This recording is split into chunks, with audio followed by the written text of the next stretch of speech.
Let's tell the truth about the 4th of July. You need to stop celebrating it. It was never about you then nor now.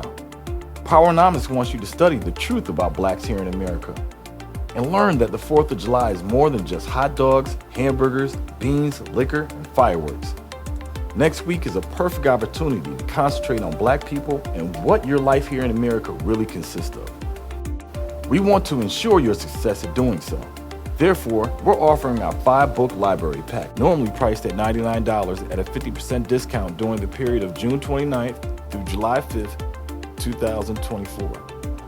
Now, and this is what they call it around the world. They call this the second Bible for black folk. Mm-hmm. It shows you exactly what happened to you and that you have no rights. And power. I follow that with PowerNomics. Oh, it's behind you. Yeah. There you go. Boom. Oh, okay. Yeah. And this is a national plan. What was the question you just asked me? I ran past it. You asked me. How do we catch up as black folk? How you catch up? This is a national plan for black folk. It says a national plan to empower black Americans, period. And what you first thing you got to do, to make it long story short, you got to have what you never had in this country. That's a group self-interest.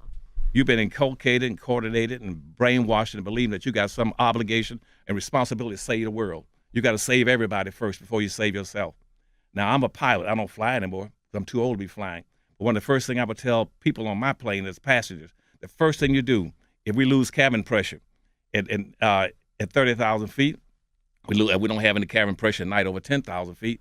If you lose cabin pressure, a panel over your head will fall down. Mm-hmm. Right. When that mask falls down, the first thing you all should be doing is putting the mask on yourself. Mm-hmm. Quit trying to save everybody. Why does always got black folk marching, trying to save it? We're marching for gays. We're marching for women. We're marching for poor people. We're marching for the handicapped.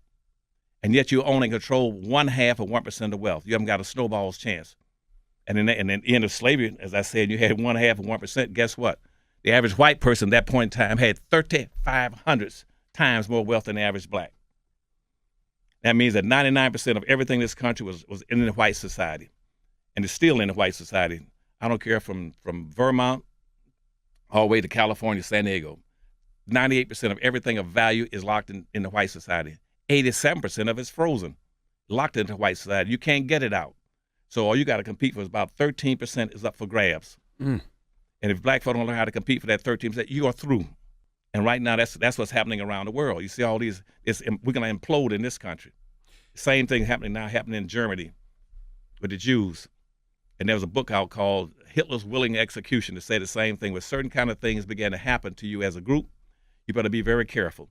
And they wrote that as a big, thick book and about what's going to happen. And they started exterminating the Jews. Why? Because you got a group now that you all don't know about called the Council of 300. What they want to do now is say, we got too many people on the earth, and we're going to start losing resources. There aren't be enough resources left. We got water. We're going to have water shortages coming. And when water shortages come, what follows that is food shortages. Right now, 20% of the world is suffering from water shortages. We're going to start having water shortages in this country. We have water shortages and have food shortages. So what the council and all these rich people on the earth are saying is that we got to start getting rid of some of these people. We're going to start with the non-producers. Now, who are the non-producers in America? The only people in America that produces absolutely nothing except sweat is black folk.